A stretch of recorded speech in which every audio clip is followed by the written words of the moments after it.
തിരുവനന്തപുരത്ത് സൈക്കിൾ നൽകാതിരുന്നതിനെ തുടർന്ന് 7ാം ക്ലാസ് വിദ്യാർത്ഥിക്ക് ക്രൂരമർദ്ദനം. കുട്ടിയുടെ മൂക്ക് ഇടിച്ചു പൊട്ടിച്ചു. മർദ്ദനത്തിനിരയായത് വെങ്ങാനൂർ ഗവൺമെന്റ് സ്കൂളിലെ 7ാം ക്ലാസ് വിദ്യാർത്ഥി.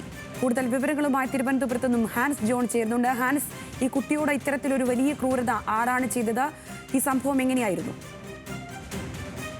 സംഗീത, അല്പസമയങ്ങൾക്ക് മുമ്പായിരുന്നു തിരുവനന്തപുരം വെങ്ങാനൂരിൽ ഇത്തരത്തിലൊരു സംഭവം ഉണ്ടാകുന്നത്. പരീക്ഷ കഴിഞ്ഞ് ഇറങ്ങുകയായിരുന്നു കുട്ടികൾ.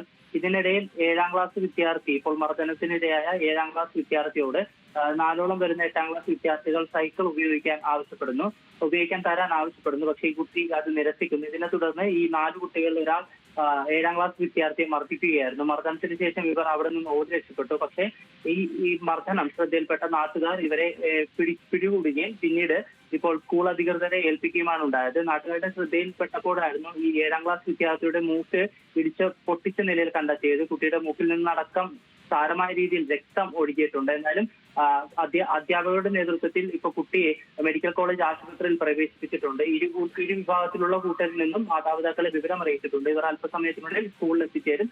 ബാക്കി നടപടികൾ അതിനുശേഷമായിരിക്കും. സംഗീത, ഈ കുട്ടികളുടെ ഇത്തരത്തിലുള്ള ക്രൂര മർദ്ദന വിവരങ്ങളാണ് നമ്മൾ ഈ കഴിഞ്ഞ ദിവസങ്ങളിലൊക്കെ റിപ്പോർട്ട് ചെയ്തിരുന്നത്. ഏറ്റവും ഒടുവിലായാണ് തിരുവനന്തപുരത്തെ ഈ സംഭവം അതുതന്നെ സൂചിപ്പിക്കുന്നത്. കുട്ടികൾ തമ്മിൽ പലപ്പോഴും ഇത്തരത്തിലുള്ള വാക്ക് തർക്കങ്ങളിൽ ഏർപ്പെടാറുണ്ട്.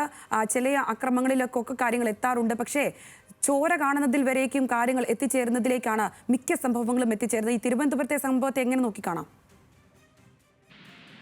തീർച്ചയായും സംഗീത, തിരുവനന്തപുരത്താണെങ്കിലും അല്ലെങ്കിൽ സംസ്ഥാനത്തുടനീളമാണെങ്കിലും വിദ്യാർത്ഥികൾ ചെറിയ ചെറിയ കാര്യങ്ങൾക്ക് ഇത്തരത്തിൽ സംഘർഷങ്ങളിൽ ഏർപ്പെടുന്നത് വളരെ രൂക്ഷമാകുന്നുണ്ട്. അതിന്റെ ഒരു ഭാഗമായിട്ട് തന്നെ വേണം ഇതിനെ കാണാനായിട്ട്. ഇപ്പോൾ നാട്ടുകാരടക്കം നമ്മളോട് വ്യക്തമാക്കുന്നത് ഈ പ്രദേശത്ത് നിരന്തരമായി ഇത്തരത്തിൽ വിദ്യാർത്ഥികൾ തമ്മിൽ ഒരു സാഹചര്യം നിലനിൽക്കുന്നതായിട്ടാണ്. എന്തായാലും അതിന്റെ ഭാഗമായി തന്നെ സംഭവ സ്ഥലത്തുടനീളം അല്ലെങ്കിൽ ആ പ്രദേശത്തുടനീളം പരീക്ഷ നടക്കുന്ന സാഹചര്യത്തിൽ പോലീസിന്റെ കൃത്യമായൊരു നിരീക്ഷണം വേണമെന്ന് ഇപ്പോൾ നാട്ടുകാർ ആവശ്യപ്പെടുന്നുണ്ട്.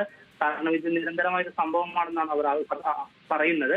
എന്തായാലും നിലവിലെ സാഹചര്യത്തിൽ ഇപ്പോൾ ഈ കുട്ടിക്കും ചോര കാണുന്ന രീതിയിലേക്ക് അല്ലെങ്കിൽ കുട്ടിയുടെ മൂക്കിടിച്ച് പൊട്ടിക്കുന്ന രീതിയിലേക്കാണ് കാര്യങ്ങൾ കടന്നിരിക്കുന്നത്. അത് വളരെ നിസ്സാരമായ ഒരു കാര്യത്തിൽ സൈക്കിൾ ഉപയോഗിക്കാൻ നൽകാതിരുന്നതിനെ തുടർന്നാണ് 8ാം ക്ലാസ് വിദ്യാർത്ഥി ഇപ്പോൾ മർദ്ദിച്ചത്. എന്തായാലും കുട്ടിയുടെ നില അപകടമല്ലെന്നാണ് നമുക്ക് മനസ്സിലാക്കാൻ കഴിയുന്നത്. പക്ഷേ സാരമായ രീതിയിൽ മൂക്കിൽ നിന്ന് രക്തം പോയിട്ടുണ്ട്.